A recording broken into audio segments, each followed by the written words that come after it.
किताब का नाम है श्री रामचरितमानस, पेज नंबर 140 है। इसमें लिखा है, मैंने निशान भी लगा कर रखा है, अगर किसी को शक हो वो आकर पढ़ भी सकता है, देख भी सकता है।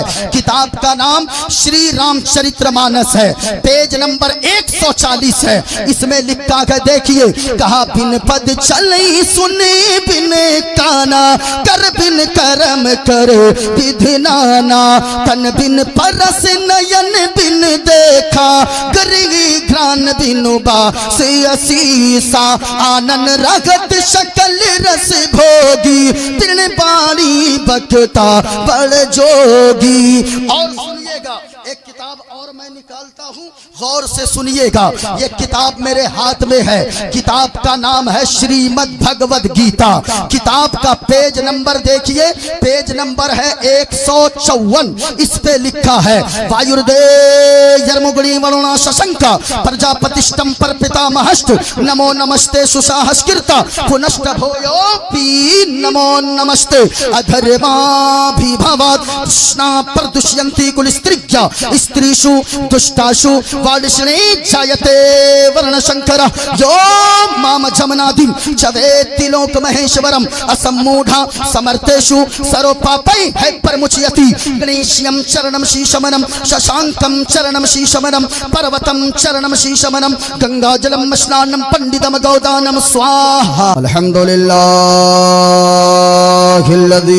लम यज़ल आलिमन क़दीरा, क़दीरन समीअन बसीरा, वस्सलातु वस्सलामु अला रसूलिही अरसलहु इलन नासि शाहिदन व मुबश्शिरन व नज़ीरा, अम्मा बाद फ़अऊज़ु बिल्लाहि मिनश शैतानिर रजीम, बिस्मिल्लाहिर रहमानिर रहीम।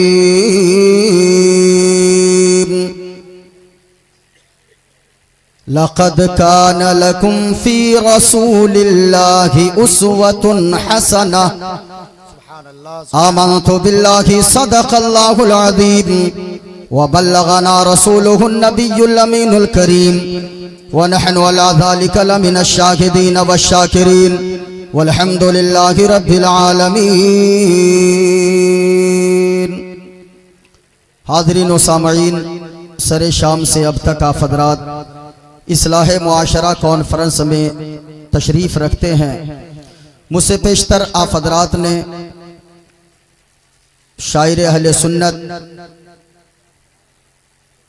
हजरत अलहाज मुबारक हुसैन मुबारक साहब क़िबला से बहुत ही अच्छे अंदाज में नाते मुस्तफ़ा समात किया। मुझसे पेशतर नकीब सदाबहार शहजादा शेर व अदब हजरत अली रज़ा रहबर कटिहारी से बहुत अच्छे अंदाज में आप हज़रात ने समात किया।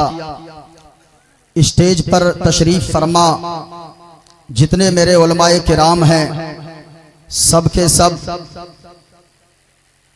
काबिल एहतराम हैं, बल्कि मैं कह दूं जितने बैठे हैं सुन्नी ब्रदर्स बैठे हैं।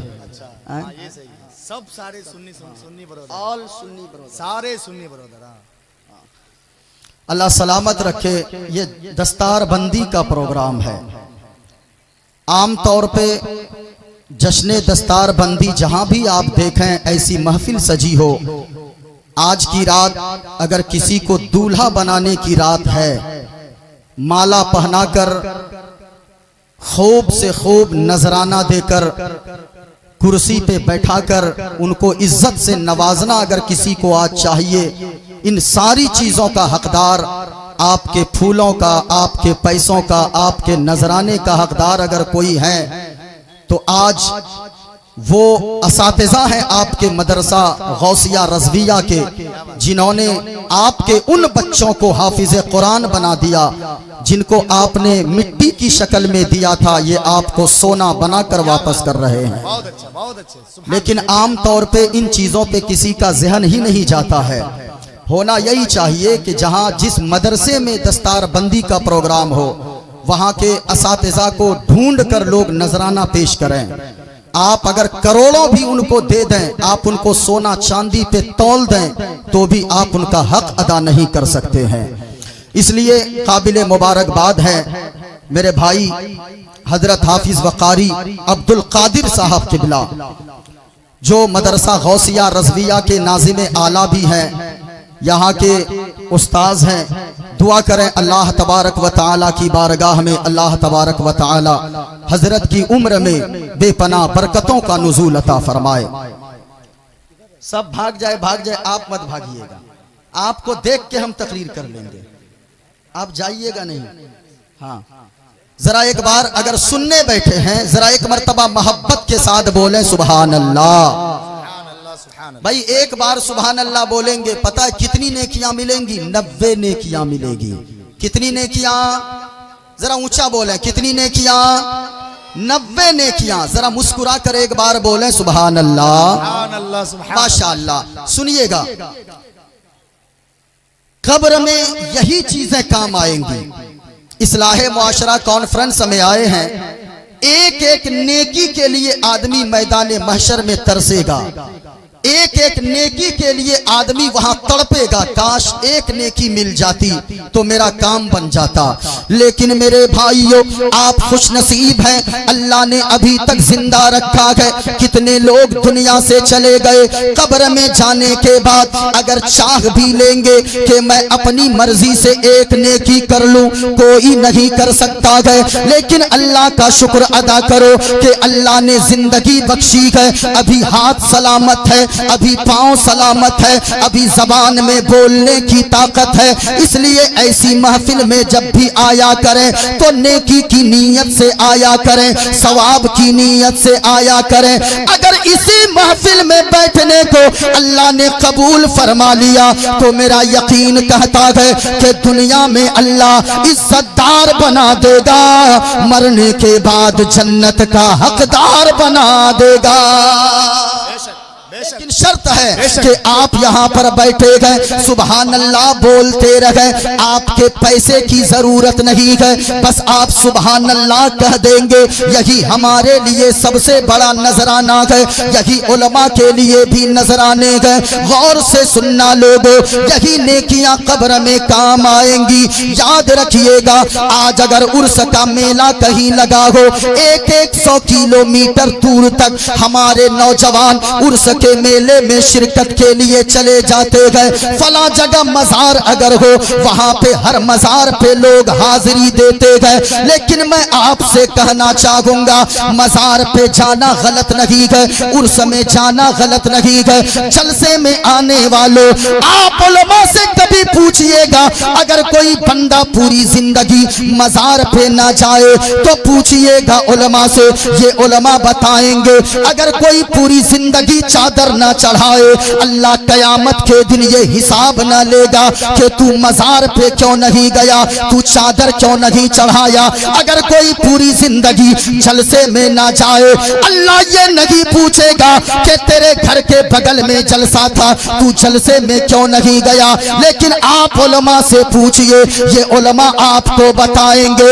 अल्लाह कयामत के दिन इन चीजों के बारे में सवाल तो ना करेगा, लेकिन इस चीज के बारे में जरूर पूछेगा। तेरे घर के बगल में मस्जिद थी, मुअज्जिन आजान देता था, तू आजान सुनकर नमाज के लिए क्यों नहीं जाता था। अल्लाह कयामत के दिन सवाल करेगा, अल्लाह कयामत के दिन पूछेगा। इसलिए मेरे भाइयों, जलसे में आने वालों, बड़ा अच्छा नाम रखा गया है इस्लाहे मुआशरा कॉन्फ्रेंस। इस्लाहे मुआशरा कॉन्फ्रेंस का मतलब यही है सजाने का, ऐसी महफिल सजाने का मकसद यही होता है। अगर कोई नमाज नहीं पढ़ता है, अगर कोई बेनमाजी है, वो उलमा की तकरीर को सुने इस्लाहे मुआशरा कॉन्फ्रेंस में आकर, तो वो नमाजी बन जाए। अगर कोई रोजा नहीं रखता है रमजान का, तो वो रोजा रखने लगे रमजान का। इसलिए मेरे भाइयों, लेकिन आज जलसों में गए, मजार पे गए, खूब नारा लगा लिया, हम ये समझ रहे हैं हम आशिक रसूल हो गए। नाना प्यारे, सिर्फ नारा लगा लेने का नाम आशिक रसूल नहीं होता है, सिर्फ सुभान अल्लाह कह लेने का नाम, सैकड़ों मज़ार पे जाने का नाम आशिक रसूल नहीं है, बल्कि सच्चा और पक्का आशिक रसूल वो होता है जो मज़ार पे और जलसों में भी आता है, लेकिन आजान जब होती है तो नमाज के लिए मस्जिद भी जाता है। क्योंकि है गर नबी से मोहब्बत नमाजी हो जाओ, है गर नबी से मोहब्बत नमाजी हो जाओ तो क्या होगा, मिलेगी कब्र में राहत नमाजी हो जाओ, मिलेगी कब्र में राहत नमाजी हो जाओ। मुआशरा कॉन्फ्रेंस में आने वालों, सच बताइए, नमाज की पाबंदी करेंगे? हाथों को उठाकर बताएं। अरे हाथों को उठाएं, बोले इंशाअल्लाह। इंशाअल्लाह बोलना आपका काम है, पेशानी में सजदों की तड़प अता करना ये अल्लाह का काम है। जरा हाथों को उठाकर बोले नमाज की पाबंदी करेंगे इंशाअल्लाह, और झूम कर बोले इंशाअल्लाह। एक शेर और सुनिएगा, एक शेर सुनिएगा, बड़ा ये आजकल जरूरी है। लोग कहते हैं हमारे सुन्नी उलमा नमाज पे नहीं बोलते हैं। भाई नमाज पे हमारे उलमा जितने बोलते हैं ना, लेकिन ये भी जरूरी है कि नमाज बगैर इश्क मुस्तफ़ा के कबूल नहीं है। हुजूर का इश्क पहले हो फिर नमाज पढ़िए। लेकिन सुनो मेरे भाई, नमाज की जरूर पाबंदी किया करो। अगर कोई नमाज नहीं पढ़ता है, मुस्तफ़ा फरमाते हैं अल्लाह उसकी उम्र से बरकत को उठा लेता है, यानी उसकी उम्र को घटा देता है। अगर कोई नमाज नहीं पढ़ता है, अल्लाह तबारक व तआला उसकी रोजी से बरकत को उठा लेता है। अगर कोई नमाज नहीं पढ़ता है, अल्लाह ताला उसकी औलाद को नाफरमान बना देता है। इसलिए अगर आप चाहते हो अल्लाह रोजी में बरकत दे, अल्लाह लंबी उम्र अता फरमाए, अगर आप चाहते हो अल्लाह आपकी औलाद को आपका फरमा बरदार बना दे, तो फिर नमाज की पाबंदी करो। नमाज की पाबंदी करेंगे तो दुनिया में भी आराम होगा, मरने के बाद कब्र में भी आराम हो जाएगा। इसलिए नमाज पढ़िए, पहला पैगाम मेरा यही है। जलसों में अगर नहीं जा सकते हैं कोई बात नहीं है, मज़ार पे नई मौका मिले नहीं जा सके कोई बात नहीं है, गुनाह नहीं होगा। ऐसा नहीं गए तो गुनाह हो जाएगा, नहीं। लेकिन अगर नमाज नहीं पढ़े तो सबसे पहले कयामत के दिन नमाज ही के बारे में पूछा जाएगा। मैदान महशर में सबसे पहले सवाल नमाज के बारे में होगा। एक शेर और सुनिए, फिर उसके बाद मैं मंत्र भी पढ़ूंगा, लेकिन शर्त है कि आपको मेरा साथ देना होगा। सुनिएगा, अजान सुनने के जो कामों को बंद करते हैं, आज बड़ा अलमी आ गए। इधर आजान हो रही है, लोगों के नौजवानों के मोबाइल की स्क्रीनें बंद नहीं होती है। अगर कोई क्रिकेट देख रहा है वो टीवी के स्क्रीनों को बंद नहीं करता है। इधर आजान होती रहती है, हमारा नौजवान ताश की पत्ती में लगा रहता है। इधर आजान होती रहती है, लोगों के घर की टीवियां शुरू रहती है। इधर आजान होती रहती है, कोई क्रिकेट में लगा रहता है, कोई कैरम बोर्ड की गोटियां उंगलियों से उड़ाता है। ऐसा न किया करो प्यारे, याद रखना हुजूर ने फरमाया है अगर कोई आजान का एहतराम नहीं करता है, आजान के वक्त अगर कोई बातचीत करता है, अगर आजान के वक्त कोई खेल कूद में लगा रहता है, तो हो सकता है उसके मरने से पहले कहीं अल्लाह उसके ईमान को छीन न ले, यानी वो मरेगा तो कहीं बेईमान होकर न मरे। ईमान की दौलत सबसे बड़ी दौलत है। इसलिए मेरे भाइयों, आज के इस्लाह मुआशरा कॉन्फ्रेंस से ये भी पैगाम देकर जा रहा हूँ, अब तक आपने जो किया किया, लेकिन कल से मस्जिद के मीनारों से आवाज आजान की आवाज को सुनना। तो सबसे पहले अगर बातचीत कर रहे हो तो बातचीत को बंद कर देना। अगर काम काज में लगे हो थोड़ी देर काम को बंद कर देना। अगर खेल कूद में लगे हो खेल कूद को बंद कर देना। मेरी माँ बहनें भी बैठी है, ओ मेरी माँ और बहनों, मैं तुमसे भी कहूंगा, अगर तुम झाड़ू लगा रही हो आजान की आवाज को सुनना, थोड़ी देर रुक जाना। आटा गूंद रही हो आजान की आवाज को सुनना, थोड़ी देर रुक जाना और पहले आजान का जवाब दे देना। अगर ऐसा करोगे तो क्या होगा? सुनो सुनो, आजान सुनने के जो कामों को बंद करते हैं उसे पुकारेगी जन्नत, नमाज़ी हो जाओ। अगर नबी से मोहब्बत, नमाज़ी हो जाओ। सुभान अल्लाह, सुभान अल्लाह। आजान का एहतराम करेंगे? बहुत अच्छा पैगाम। अरे बोले आजान का एहतराम करेंगे? बोलिए इंशाअल्लाह, इंशाअल्लाह, इंशाअल्लाह। बड़ी मोहब्बत से आप सुन रहे हैं। अब जरा आइए मैं आपके सामने एक मंत्र पढ़ दूं और गौर से सुनिएगा, जिसके लिए मैं पूरे हिंदुस्तान में पहचाना जाता हूं, लेकिन शर्त है कि आपको गौर से सुनना होगा। और अगर कोई बिरादरे वतन बैठा हो वो भी मेरी बातों को गौर से सुने। जरा देखिए, एक किताब मेरे हाथ में है, किताब का नाम है श्री रामचरितमानस। ये किताब किसके यहाँ की है? अपने यहाँ की किताब नहीं है, गौर से सुनिएगा। इस किताब का है पेज नंबर 140। इस किताब में लिखा हुआ है, इसमें लिखा है लोगों, और जो भी मैं बातें बोलूंगा हवाला के साथ बोलूंगा। अगर एक हवाला कोई गलत साबित करे, मोइनुद्दीन कादरी उसे मुंह मांगा इनाम देने को तैयार है। जरा गौर से सुनिएगा। लेकिन ऐसी किताबें मैं पढ़ता क्यों हूँ? आज कुछ लोग हालात ऐसे बना दिए हैं कि लोगों को हिंदू मुस्लिम करते करते जब तक वो हिंदू मुस्लिम ना करे उसके घर में रोटियां ही नहीं बनती है। और कुछ 5000 में बिकने वाले मौलवी वो टीवी डिबेट में बैठकर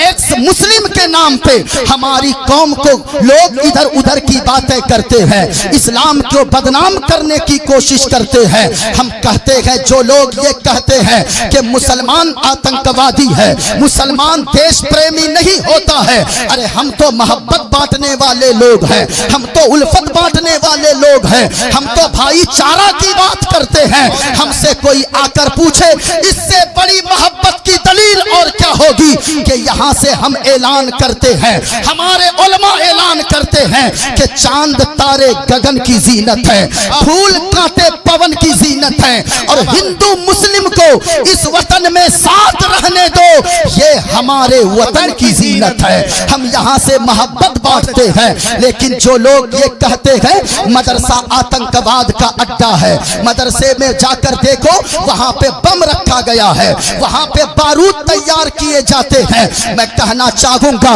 मदरसे में कभी आकर तो देखो, मदरसा तो वो है जहां पे तुम्हें बम बारूद तो न मिलेंगे, लेकिन मुस्तफा की सीरत जरूर मिलेगी, अल्लाह वालों का फैजान जरूर मिलेगा, कुरान के पारे जरूर मिलेंगे। और अगर मदरसे के बच्चों पे कोई उंगली उठाता है, ये मदरसे के बच्चे हैं, इनका दिल बड़ा होता है, हिंदुस्तान से मोहब्बत करना ये जरूरी काम हम समझते हैं, हिंदुस्तान की मिट्टी से हम प्यार करते हैं। अल्लामा इकबाल ने कहा था, मीरे अरब को आई ठंडी हवा जहां से, मेरा वतन वही है, मेरा वतन वही है। जरा सुनिएगा। लेकिन जो लोग कहते हैं मदरसों में आतंकवाद का अड्डा बनाया गया है मदरसे को, मैं ऐसे लोगों से कहूंगा, अरे वो तुम हो जो कभी दूसरे मुल्क की तारीफ करते हो, कभी चाइना जाते हो वहां की तारीफ करते हो, कभी अगर पाकिस्तान की बिरयानी अच्छी लगी वहां की बिरयानी की तारीफ करते हो,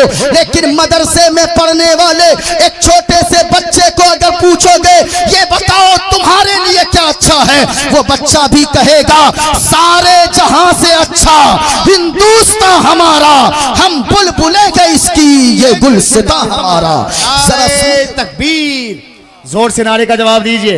नारे तकबीर, नारे रिसालत, जलसे दस्तार बंदी, सरजमीने बादा कला। अब जरा सुनिएगा, एक मंत्र मैं पढ़ता हूँ, उसके बाद आगे गुफ्तगू होगी।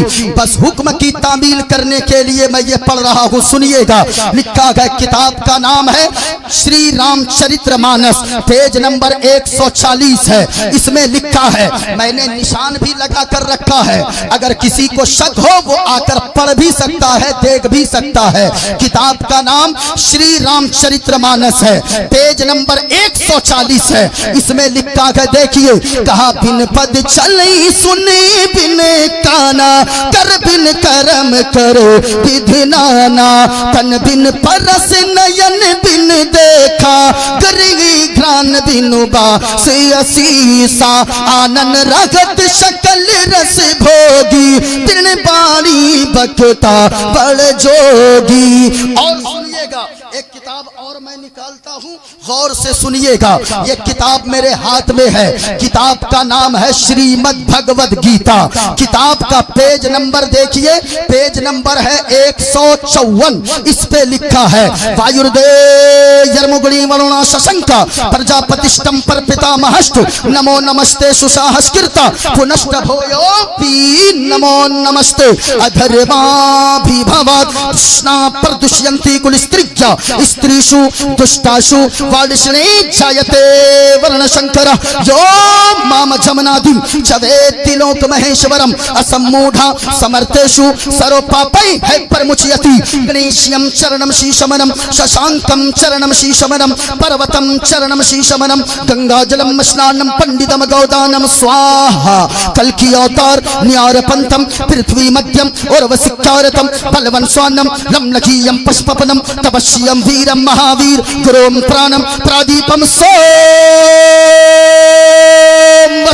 विष्णुवेशम स्वरूपम, अस्मा सुगमारूहा देव दत्तम जगतपति, असिना साधु अष्ट आश्चर्य गुणवती, गिरीह नीलगंधा अति ज्योतिर्मय प्रकाशम, नतमस्तक भूमिष्ठम प्रभु गुणगानम, नाफ पुरीता लीड गच्छतीन पराक्रम, पवित्रम गंगा स्नानम मति, पवित्रम पवित्रम पवित्रम। और कुर्बान जाओ लोगो, जिस नबी का कलमा पढ़ते हो, जिस नबी से प्यार करते हो, जिस नबी पे जान निछावर करते हो, उस नबी का चर्चा, उस नबी की प्रशंसा सिर्फ अपने लोग ही नहीं बल्कि दूसरे भी करते नजर आएगा। एक गैर मुस्लिम ने कहा गए, लोगों शरणय गुरु मगा सुख सागर, अत्याचार मगा शुभ सागर, चरणन है गुरु नाम उजागर, कृपा करोगे शुभ नाम सुख सागर, गुरु हर कृपा मनोगर पावे, अत्याचार मगा सुख पावे, और जय गुरु नामे नमे कर जय बे, बिना मुहम्मद पार न होए बे। बहुत अच्छे, क्या बात है, सुभान अल्लाह कहिए, सुभान अल्लाह जोर से। अब सुनिएगा, अब ज्यादा नहीं पढ़ेंगे, अब ज्यादा पढ़ेंगे लोग समझेगा मौलाना आए थे कि पंडित जी आए थे।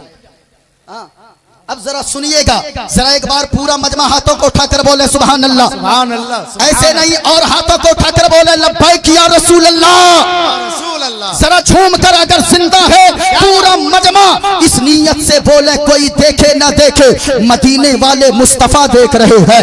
जरा हाथों को उठाकर बोले लब्बैक या रसूल अल्लाह, लब्बैक या रसूल अल्लाह। माशाअल्लाह। अब जरा गौर से सुनते चलिएगा, मैंने जो मंत्र पढ़ा है उसका भी खुलासा मैं करते हुए चलूं, जरा सुनिएगा। कहा लोगों, वो नबी कैसे थे, उस नबी की तारीफ क्या है, उस नबी को जिसके लिए लोग अपनी जान को कुर्बान करने को तैयार है, वो कैसे थे। कहा के लोगों, हमने हुजूर की तारीफ को तो पढ़ा, नाम है श्री लक्ष्मण प्रसाद जी, उसने कहा, उसने किताब लिखा, अरब का चांद, अरब का चांद किताब कब लिखा?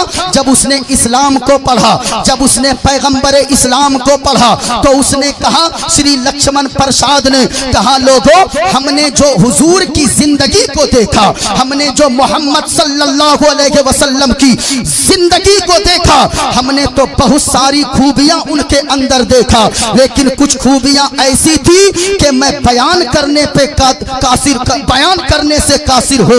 सारी खूबियों को हमने देखा, लेकिन अस्सोमा सुगमारूहा देओ दत्तम जगतपति असीना साधु अष्ट आश्चर्य गुणवती। कहा 8 खूबियां हमने पैगंबर इस्लाम के बारे में ऐसी खूबियां पढ़ी है कि दूसरों में वो खूबियां नजर नहीं आती है। कहा पहली खूबी ये है, गिरी नील गंधा, जब वो चला करते थे, जिस रास्ते से गुजरते थे तो सिर्फ रास्ता ही नहीं बल्कि सारा इलाका खुशबूदार हो जाता था। सुभान अल्लाह, सुभान अल्लाह, माशाअल्लाह। पहली खूबी ये थी, गिरी नील गंधा, क्या बात, जिस रास्ते से गुजरते थे वो रास्ता खुशबूदार हो जाता था। सहाबाए किराम बयान फरमाते हैं, जब हुजूर कहीं तशरीफ ले जाते, हमें हुजूर को तलाश करना होता, हम किसी से हुजूर का पता नहीं पूछते थे, हम किसी से हुजूर के बारे में ये नहीं पूछते थे कि हुजूर किधर तशरीफ ले गए हैं, बल्कि हम लोग रास्ते में चलते रहते थे, चलते रहते थे। रास्ते की खुशबू बता देती थी यहाँ से किसी दुनियादार का नहीं बल्कि अहमद मुख्तार का गुजर हुआ गए। सुभान अल्लाह, सुभान अल्लाह। अब जरा सुनिए, कहा दूसरी खूबी, बहुत उम्दा। पहली खूबी गिरी नील गंधा, जिस रास्ते से गुजरते थे वो रास्ता खुशबूदार हो जाता था। आला हजरत ने फरमाया है, उनकी महक ने दिल के गुंचे खिला दिए हैं, जिस राह चल दिए हैं कूचे बसा दिए हैं। अब जरा सुनिएगा, कहा अति ज्योति में प्रकाशम, दूसरी खूबी ये होगी, दूसरी खूबी ये थी उनके अंदर कि जहां बैठ जाते थे, जहां चले जाते थे, जहां तशरीफ ले जाते थे, उनके चेहरे से इतना नूर निकलता था, इतनी रोशनी फूटती थी कि उनके चेहरे के नूर से, उनके चेहरे की रोशनी से सारा इलाका जगमग जगमग रोशन रोशन हो जाता था। हजरत हलीमा सादिया बयान फरमाती है, मैं हुजूर को लेकर अपने घर आई तो रात को जैसे ही रात गुजर गई, सुबह सवेरे मोहल्ले की औरतें आ गई, ए हलीमा ये बताओ तुम कौन सा रोगन इस्तेमाल करती हो, कौन सा चिराग जलाती हो, रात में इतनी रोशनी तेरे घर से निकल रही थी कि सिर्फ तेरा घर ही नहीं पूरा मोहल्ला जगमग जगमग कर रहा था। हजरत हलीमा सादिया बयान फरमाती है, ओ मोहल्ले की औरतें सुनो सुनो, हमने कोई खास चिराग नहीं जलाया था, हमने कोई रोगन नहीं डाला था, हमने कोई खास तेल का इस्तेमाल नहीं किया था, बल्कि जब से आमना के लाल अब्दुल्ला के लखते जिगर को जनाबे मोहम्मदुर रसूलुल्लाह सल्लल्लाहु अलैहि वसल्लम को मैंने अपने घर पे लाया है, उनके चेहरे से इतना नूर निकलता है, इतना नूर निकलता है कि उनके नूर से पूरा इलाका जगमग जगमग रोशन रोशन हो जा रहा है। अल्लाह अकबर। सुनिएगा, आला हजरत ने फरमाया है, सबसे आला हमारा नबी। जरा हमारा नबी बोलना, जिनको हुजूर से जितनी मोहब्बत है उतनी बुलंद आवाज से, सबसे आला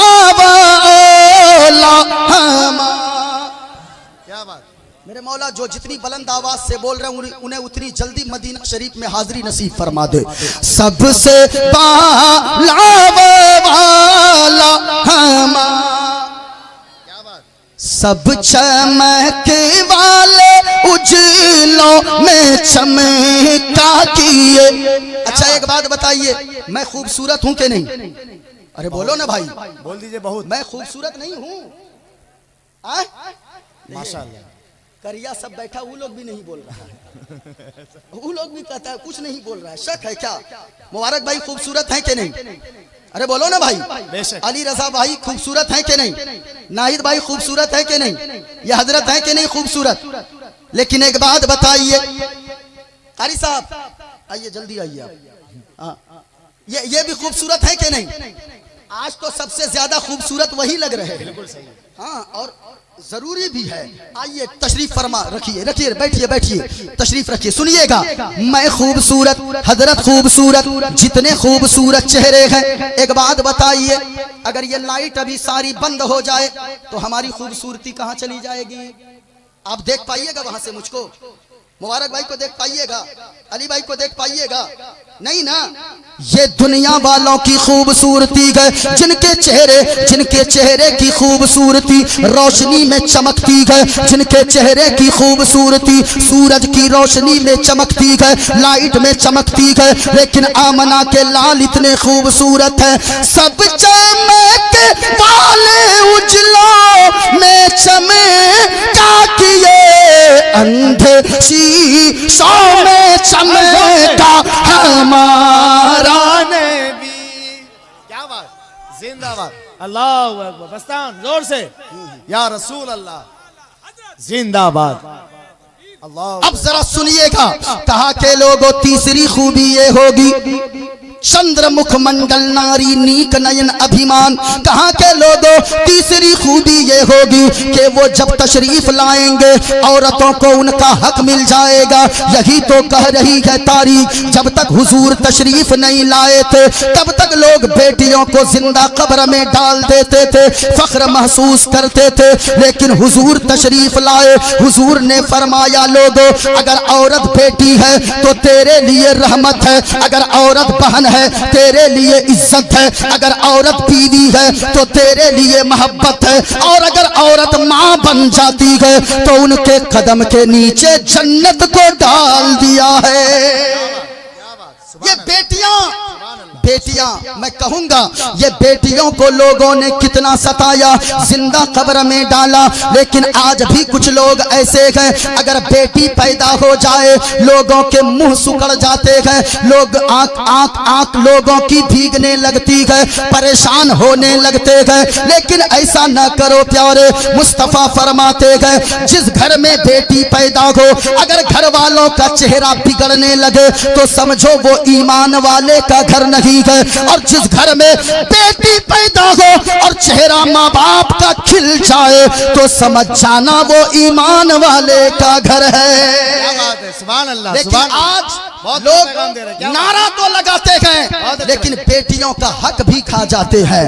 मैं आपसे कहूंगा, अभी मुसलमान नारा ही लगाने में, मुबारक भैया, ये मुसलमान नारा ही लगाने में है। अभी एक नारा चला था, एक नारा क्या चला था?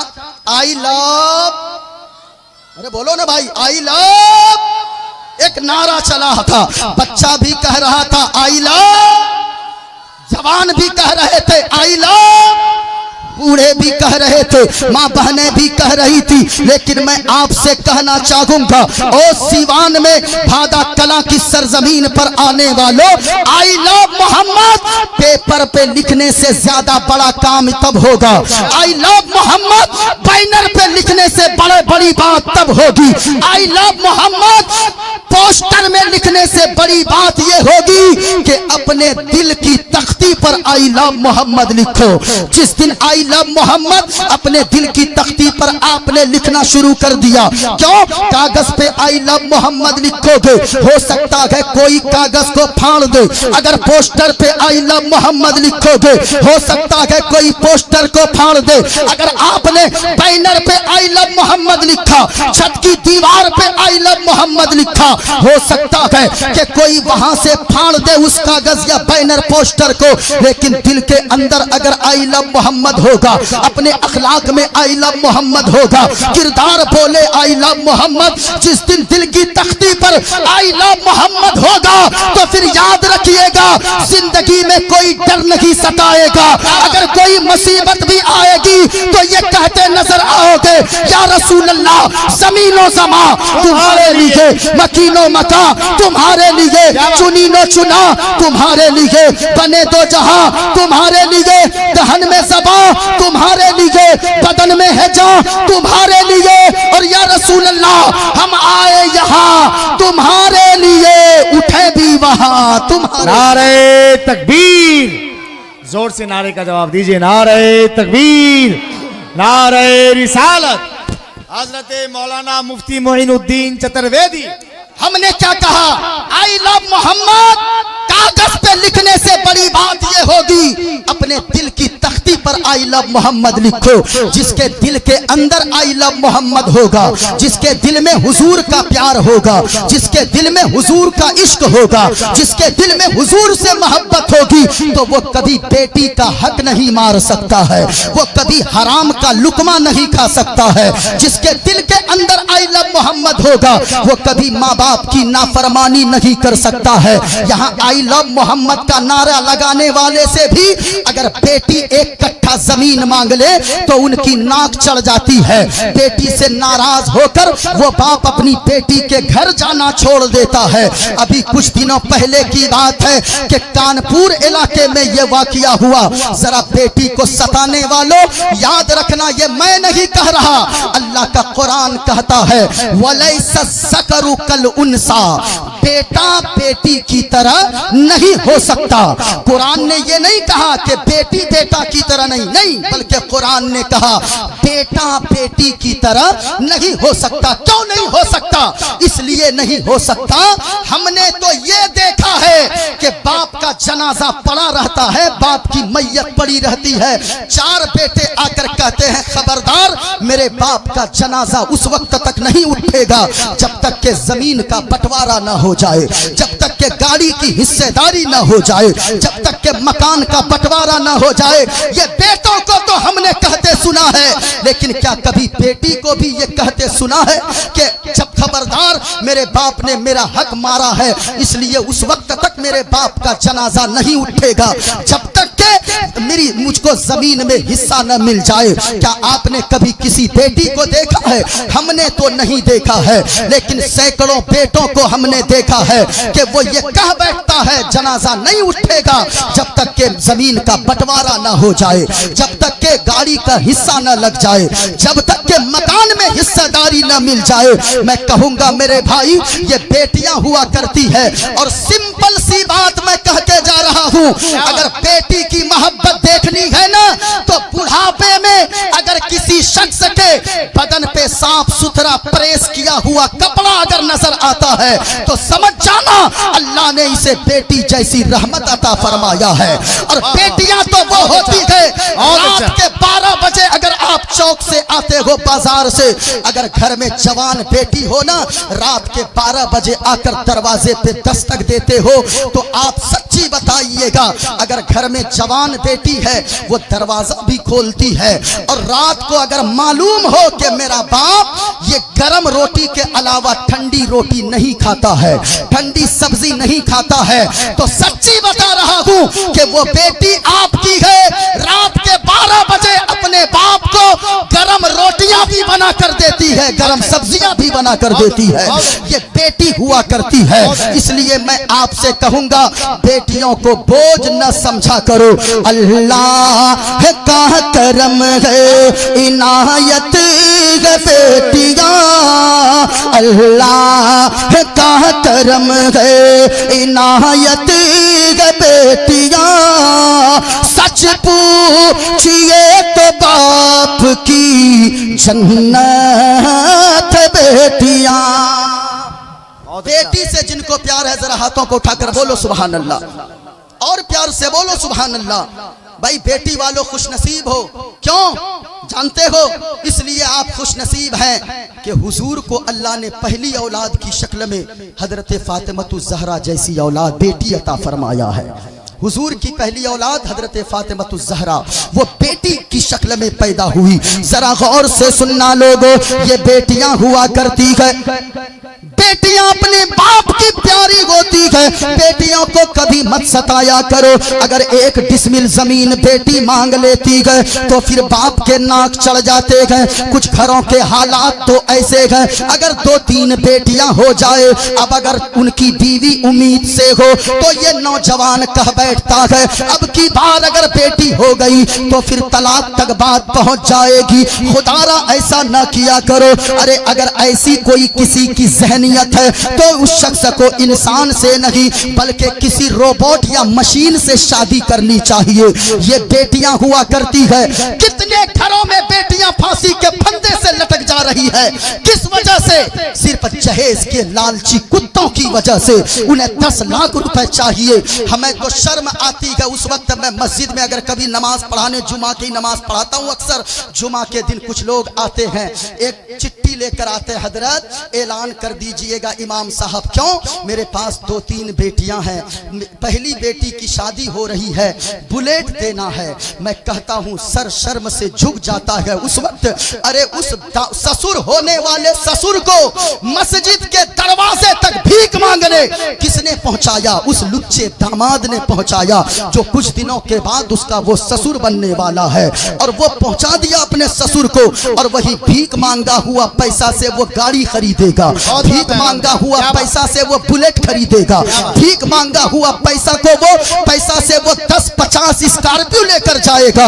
ऐसा न करो प्यारे। बल्कि बेटियां अगर अल्लाह ने दिया है, और मैं तो कहता हूं अपनी बेटी को सब लोग ससुराल में रानी बनकर देखना चाहते हैं। ये सोचते हैं मेरी बेटी मेरे अपने ससुराल में रानी बनकर रहे। और हकीकत बात कहूं, अगर आप अपनी बेटी को ससुराल में रानी बनकर देखना चाहते हैं, दूसरे की बेटी जो आपके घर में आई है उसको सम्मान देना शुरू कर दे। आप उसको सम्मान दोगे। दूसरे की बेटी को जो बहू बनकर आई है, आप अगर उसे रानी बनाकर रखोगे तो मैं यकीन से कहता हूं अल्लाह आपकी बेटी को उसके ससुराल में रानी जैसी जिंदगी अता फरमा देगा। लेकिन शर्त है कि दूसरे की बेटी का भी एहतराम किया करें, दूसरे की बेटी को उसके बाप की गुर्बत का ताना ना दिया करें। दोस्तों जहेज की लालच के वास्ते बेटी बहू बने तो जला देते हो उसे। आज हालात ये आ गए, कुछ लड़कियां तो ऐसी भी हैं, जो कुछ लड़के भी ऐसे हैं जो आत्महत्या कर लेते। थोड़ी सी मुसीबत आई, आत्महत्या करने लगते हैं। आत्महत्या ना किया करो। आज तुम ये समझ रहे हो जो मुसीबतें आई है आत्महत्या कर लूंगा, खुदकुशी कर लूंगी। ओ बहनों, तुम अगर ये सोचती हो तो मैं सच बता रहा हूं, किसी ने कहा था कि अगर दुनिया में सुकून न मिले तो मर जाओगे, मर के भी अगर चैन न मिले तो फिर किधर जाओगे। अगर ये आपकी सोच है मरूंगा तो सारा टेंशन दूर हो जाएगा, लेकिन ऐसा नहीं है। बल्कि हुजूर ने फरमाया है जो आत्महत्या करके मरे, जो खुदकुशी कर ले, ऐसा करने वाले का कि मुसीबतें पीछा नहीं छोड़ती है। बल्कि अगर कोई जहर खाकर मरेगा कयामत तक अल्लाह उसे उसी तरह की तकलीफ में मुब्तला फरमाएगा। अगर कोई ट्रेन में कट के मर जाए अल्लाह उसी तरह तकलीफ हमेशा उसे देता रहेगा जब तक के मैदान महशर कायम न हो जाए। इसलिए मुसीबत में आकर, परेशानी में आकर, तकलीफ से किसी तरीके से तकलीफ में अगर हो तो फिर हिम्मत को मत हारो, सब्र से काम लो। बल्कि ये कहा करो मुसीबत अल्लाह की तरफ से है और मुसीबत को दूर करने वाली जात भी वही है। बेशक हक है। जो भी मुसीबत आए, लेकिन आज थोड़ी सी मुसीबत आए लोग जहर की शीशी लेकर खड़े रहते हैं। हमने बूढ़ों को देखा है, कर्ज में डूब गए लोग, बुढ़ापे की उम्र में लोग जाकर फांसी लगा लेते हैं, फांसी के फंदे पे लटक जाते हैं। खुदकुशी हराम है, हराम है। अल्लाह ने जितनी दौलत दिया है, अल्लाह ने जितना भी माल दिया है, अगर 300 रुपए ही कमाते हो उसी पे अल्लाह का शुक्र अदा करो। जो अल्लाह का शुक्र अदा करेगा और मुसीबत पे सब्र कर लेगा, अल्लाह ने उनके लिए जन्नत बनाई है। इसलिए मेरे भाइयों, अगर कोई मुसीबत आ जाए, कोई हादसा आज हो जाए, अगर कोई परेशानी आ जाए, अगर थोड़े कम कमाते हो, लेकिन ये कहा करो अल्लाह जिस हाल में हमें रखा है वही हालत हमारे लिए बेहतर है। इसलिए कि इस मुसलमानों का अकीदा ये होना चाहिए अल्लाह जो करता है वो अच्छा करता है, अल्लाह जो करता है वो बोलो ना भाई, पूरा मजमा ऊंचा ऊंची आवाज में, अल्लाह जो करता है वो, और बुलंद आवाज से, अल्लाह जो करता है वो अच्छा करता है। लेकिन आज जानते हैं ये मुसलमानों के अकीदे इतने बिगड़ गए, अगर चलते चलते साइकिल पंचर हो जाए, हमने देखा है साइकिल को लोग माँ बहन की गालियां देने लगते हैं। अगर चलते चलते गाड़ी का तेल खत्म हो जाए, पेट्रोल खत्म हो जाए, गाड़ी में 2-4 लात मार के गुस्सा हो जाते हैं और कहते आज ही ये होना था, आज ही साइकिल पंचर होनी थी। ऐसा ना कहा करो प्यारे, बल्कि अगर मुसलमान हो ये अकीदा रखा करो, अल्लाह जो करता है वो अच्छा करता है। सुनिए, एक हिकायत मुझे याद आ रही है, अल्लामा रूम ने लिखा है, अल्लामा रूम की किताब मसनवी शरीफ, अगर मौका मिले तो पढ़ा कीजिए। हिंदी में भी आजकल आ गई है, उर्दू में भी है, फारसी में तो है ही, अंग्रेज लोग भी वो किताब अंग्रेजी में ले लेकर पढ़ रहे हैं। बहुत बड़ी बड़ी हिकायतें उसमें है और बहुत ज्यादा ऐसी बातें हैं, आप उसे पढ़ेंगे आपकी जिंदगी में इनकलाब आ जाएगा, आपकी जिंदगी संवरने लगेगी। सुनो सुनो, अल्लामा रूम ने लिखा है, एक बादशाह था, बादशाह उसका एक वजीर था, और वजीर की आदत थी हर बात में कहता था अल्लाह जो करता है वो, जरा ऊंची आवाज में बोले ना, अल्लाह जो करता है वो अच्छा करता है, आदत बनी हुई थी। एक दिन बादशाह बीमार पड़ गया, बीमार हो गया, बड़ी तेज बुखार है, सर्दी है, बदन थर थर थर थर कांप रहा है। अचानक वो वजीर आया, आकर कहने लगा बादशाह सब खैरियत तो गए? कहा कह रहे नालायक, थर थर कांप रहा हूँ, ठंड लग रही है, बड़ी तेज बुखार है, हकीम को बुलाओ, कंबल उड़ाओ। कहा बादशाह बुखार है, थर थर कांप रहा बदन, कोई बात नहीं है, अल्लाह जो करता है वो अच्छा करता है। अब तो लगा के बादशाह का तलवे का गुस्सा सर पे चढ़ गया, किसी तरह गुस्सा कंट्रोल कर लिया, थोड़ी तबीयत सही हो गई। कुछ दिनों के बाद बादशाह भी वजीर भी दोनों अलग अलग घोड़े पे जंगल में शिकार को निकला।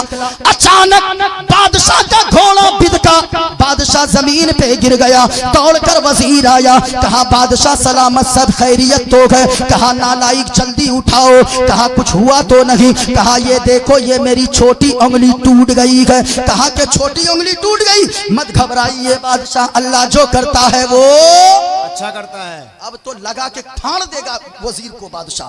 काट, सिपाहियों पकड़ो इसको, पकड़ो इसको, जेल में डालो, कैद में डालो। सिपाहियों ने हुक्म सुना, जाके कैद में ताला लॉक कर दिया, इसको बंद कर दिया। कुछ दिनों के बाद जब थोड़ी तबीयत सही हो गई, उंगली पे पट्टी बंदी ही थी, अचानक अकेले एक दिन तबीयत शाही जंगल में चला गया शिकार करने। जैसे ही जंगल में पहुंचा, वहां जंगली लोग गुजराते थे। उसके यहाँ एक परंपरा ये थी कि साल में एक दिन किसी खूबसूरत नौजवान की बलि देते थे। बलि समझते हैं, यानी ज़बह करते थे। देखा इसको, हट्टा गुट्टा है, पकड़ लिया, पकड़ के ले गया वहां। अब वो टाइम में जैसे ही तख्ते पे चढ़ाया, जल्लाद तैयार था, अब चाकू चलाता।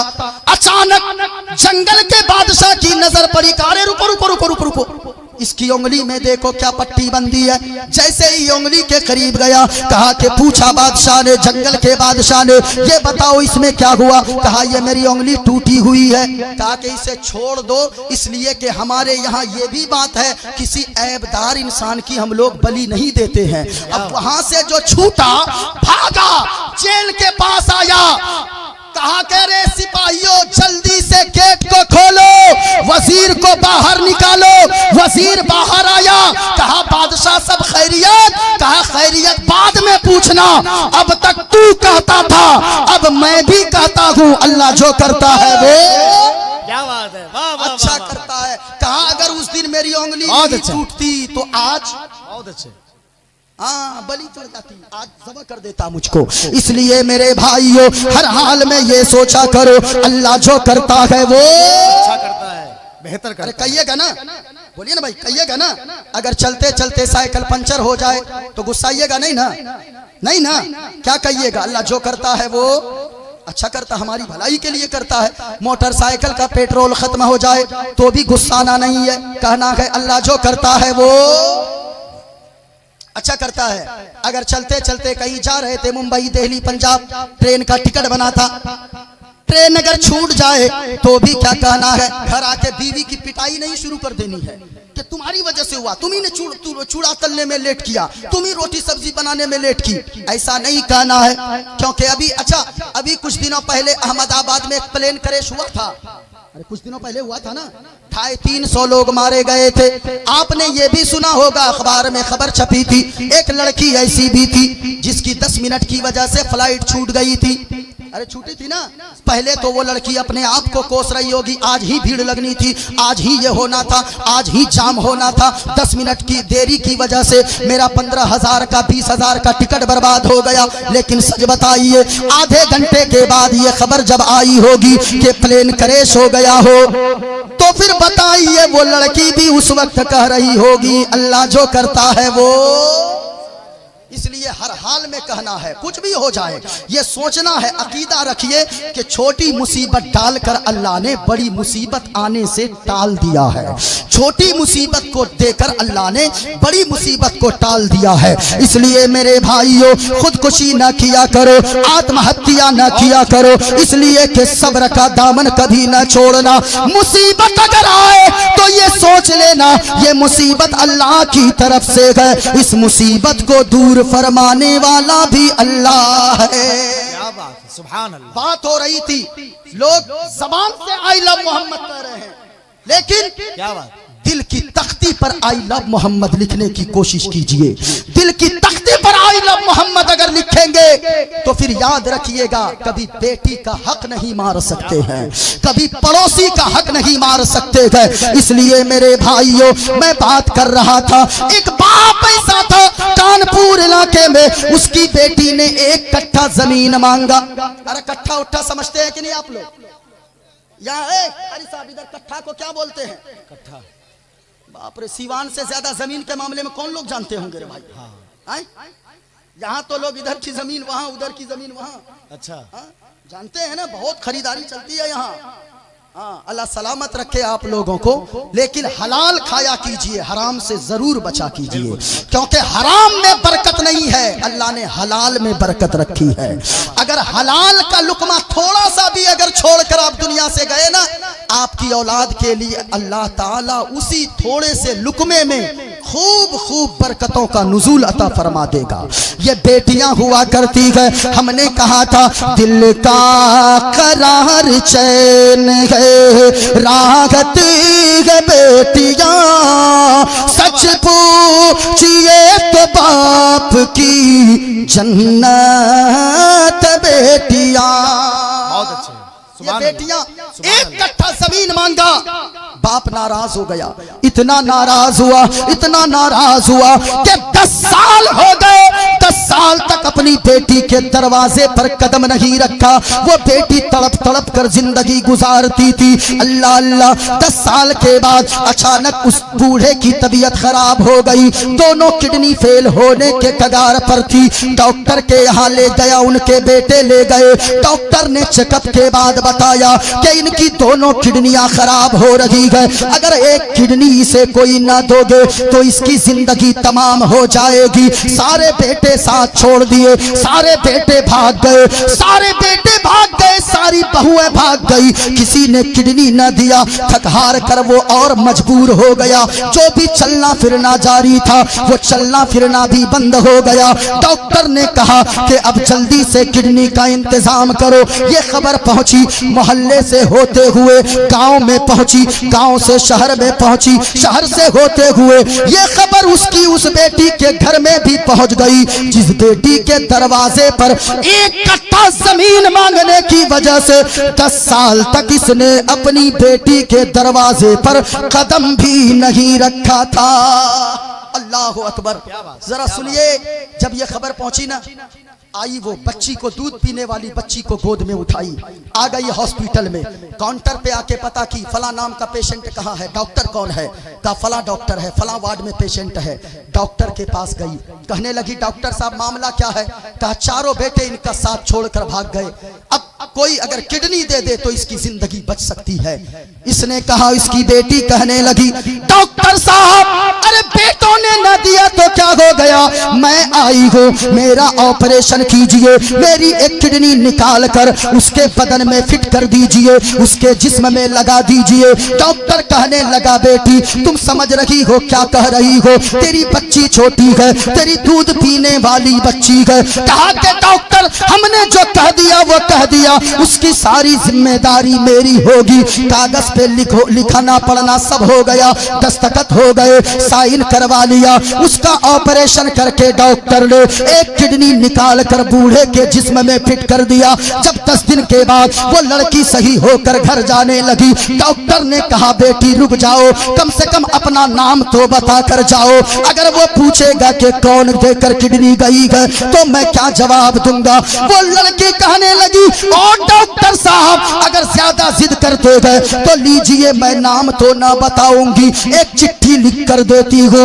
एक खत लिख कर देती हूँ, एक कागज सफेद सा लेती है, कलम लेकर मजमून लिखती है और उस कागज को लपेट कर डॉक्टर के हाथ में दे देती है और कहती है, डॉक्टर साहब अगर वो पूछे तभी ये चिट्ठी देना, वरना उसे कागज भी ना देना। वो तो चली गई। 15-20 दिन के बाद वो बूढ़ा खड़ा हो गया। जब स्वस्थ हो गया, सारे बेटे आ गए, बाबा जी मेरे घर चलिए, बाबा जी मेरे घर चलिए, अब्बा मेरे घर चलिए। सारी बहुएं आ गई। उनके बाप ने कहा, उस बूढ़े ने कहा, अरे नालाई को हट जाओ, पहले मुझे उस डॉक्टर का शुक्रिया अदा करना है जिसकी वजह से अल्लाह ने दोबारा मुझे जिंदगी अता फरमा दिया है। माशाअल्लाह, माशाअल्लाह, बहुत जिंदाबाद। सुनिए, जैसे ही डॉक्टर के पास गया बूढ़ा हाथ जोड़कर खड़ा हो गया, कहा, डॉक्टर साहब आपका मैं एहसान जिंदगी भर नहीं भूलूंगा, आपका शुक्रगुजार रहूंगा जिंदगी भर।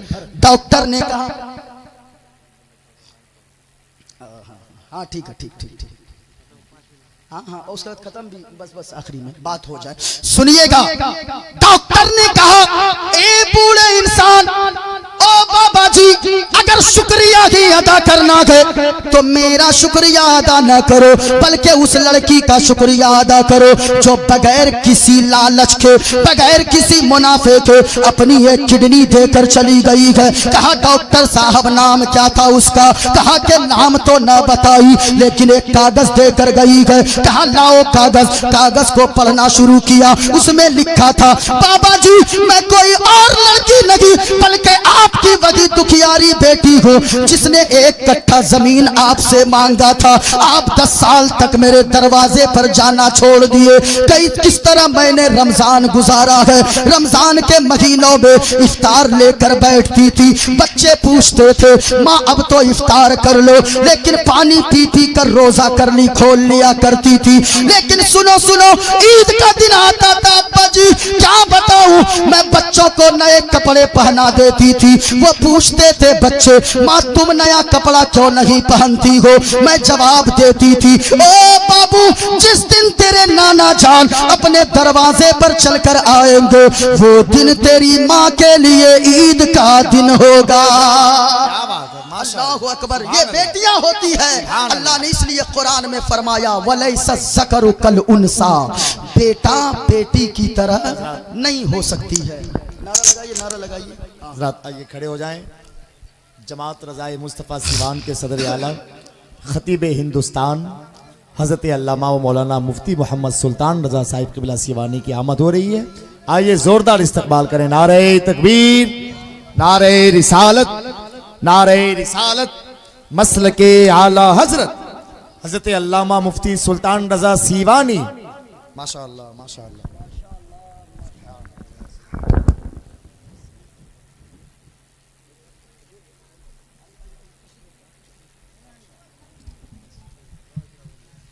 माशाअल्लाह, माशाअल्लाह। जरा एक बार मोहब्बत से बोलिए सुभान अल्लाह, और प्यार से बोलिए सुभान अल्लाह।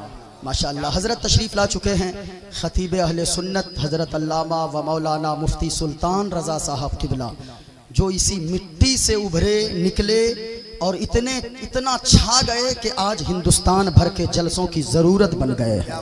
अल्हम्दुलिल्लाह, बहुत अच्छी तकरीर इस्लाही पहलू पे। मैं तो शुरू में बोला हजरत की मुकम्मल गुफ्तगू आप हजरात को समात करनी है।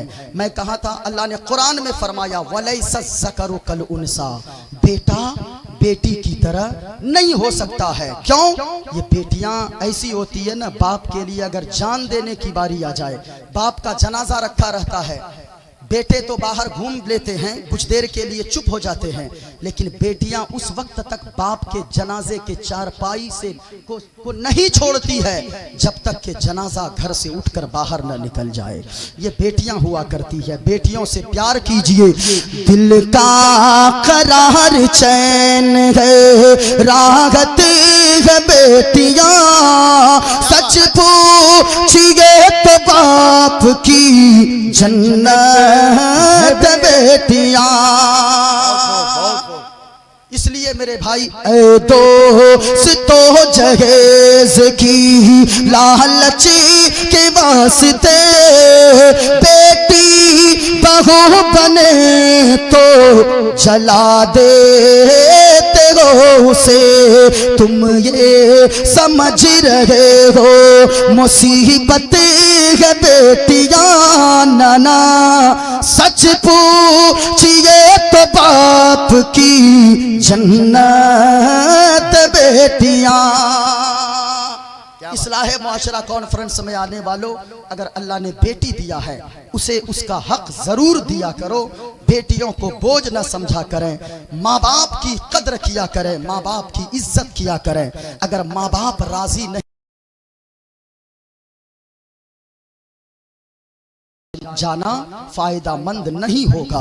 पहले माँ बाप को राजी कीजिए। माँ बाप अगर नाराज हैं, शर्म आती है ये देख कर के लड़के अजमेर जाकर 10,000 की चादर खरीद कर सेल्फी खींच के भेजते हैं और कहते हैं आज हमने अजमेर में गरीब नवाज के रोजे पे हमने उनके मजार शरीफ पे 10,000 की चादर हमने डाला है। और उनके घर के बारे में पता कीजिए तो मालूम होता है कि वो बेटा साल भर में अपनी माँ को एक साड़ी तक नहीं देता है, बाप को एक लुंगी नहीं पहनाता है, वो माँ से मुंह भर के बात नहीं करता है। आप क्या समझ रहे हो? अगर माँ बाप आपके नाराज है, गरीब नवाज आपसे राजी हो जाएंगे। नाना प्यारे, पहले माँ बाप को राजी कर लो। माँ बाप अगर मुस्कुरा कर दुआ दे देंगे, जो काम 10 साल की मेहनत के बाद भी मुकम्मल ना होता हो, वो अगर माँ बाप दुआ कर देंगे तो माँ बाप की मुख्तसर सी दुआ के सदके में अल्लाह उस काम को पाए तकमील तक पहुंचा देगा। लेकिन शर्त है कि माँ बाप से दुआएं लिया करो। हजरत लोगों से खूब दुआएं लेते हो, लेकिन माँ बाप की दुआएं लिया करो। वो माँ से बात नहीं करता, माँ के खर्चे नहीं उठाता, और शर्म आती है कि माँ के इंतकाल के बाद, बाप के इंतकाल के बाद बेटे पूरे गांव में भोज करके लोगों को खाना खिलाते हैं, 10 लाख खर्च करते हैं। क्या ही अच्छा होता कि उनके इंतकाल के बाद जो पैसे आप खर्च करते हैं उनकी जिंदगी में अपने माँ बाप के ऊपर अगर खर्च कर दे तो फिर माँ बाप भी राजी हो जाते, मुहम्मदुर रसूलुल्लाह भी राजी हो जाते। लेकिन पहले नहीं आएंगे बेटे, इंतकाल हो जाए बेटे जहाज से आते हैं, जनाजा मत उठाना, मैं पहुंचने वाला हूं, फला जगह से फ्लाइट का टिकट ले लिया हो। नहीं मेरे भाइयों, माँ बाप को राजी कर लो। माँ बाप अगर घर में नाराज है, तेरा मदीना शरीफ भी जाना बेकार है, उमरा पे उमरा करना तेरा बेकार है। इसलिए माँ बाप को राजी कर लो। जरा आइए आखिरी बात सुन ले। हुजूर के जमाने में, हुजूर की खिदमत में यमन का एक नौजवान सहाबी हाजिर हो गए। अर्ज करने लगे या रसूल अल्लाह, वो कोई आम इंसान नहीं, नौजवान सहाबी थे। सहाबी सुनिए, हुजूर की खिदमत में हाजिर हो गए। अर्ज करने लगे या रसूल अल्लाह, मैं यमन से आया हूँ। आका ने फरमाया, ओ मेरा सहाबी किस लिए आया है? या रसूल अल्लाह, अब तक की जिंदगी तो यमन में मैंने गुजारा है, लेकिन अब जो बकिया जिंदगी है वो आपके कदमों पे कुर्बान करने आया हूँ। हुजूर मैं अब दोबारा यमन नहीं वापस जाऊंगा, लौट कर नहीं जाऊंगा। हुजूर ने फरमाया, ये बताओ सहाबी, क्या तुम्हारे माँ बाप हयात से हैं? हाँ या रसूल अल्लाह, बाहयात हैं। तू ये बात बताकर माँ बाप को आया है? हाँ या रसूलल्लाह बता कर आया हूँ। ये बताओ कि तुम्हारे माँ बाप को जब तुमने ये बताया कि दोबारा तू पलट के उनके पास नहीं जाएगा, उनकी हालत कैसी थी? या रसूल अल्लाह, वो इतना रोने लगे, दोनों इतना रोने लगे कि मैं जब उनके आंसू को याद करता हूँ तो मुझे भी रोना आने लगता है, मेरी आंखें अश्कबार हो जाती है। हुजूर ने फरमाया इरजी इलैहिमा फअज़हिकहुमा कमा अबकैतहुमा। हुजूर ने फरमाया ओ मेरा नौजवान सहाबी, वापस यमन चला जा, जाकर जैसे माँ बाप के आंखों में आंसू देख कर आया है, वापस यमन चला जा, घर वापस चला जा, जैसे रुला कर आया है, घर जाकर माँ बाप के उसी तरह चेहरे पे मुस्कुराहट ला देना। तेरे माँ बाप यमन में मुस्कुराएंगे, तेरा नबी मदीने में राजी हो जाएगा।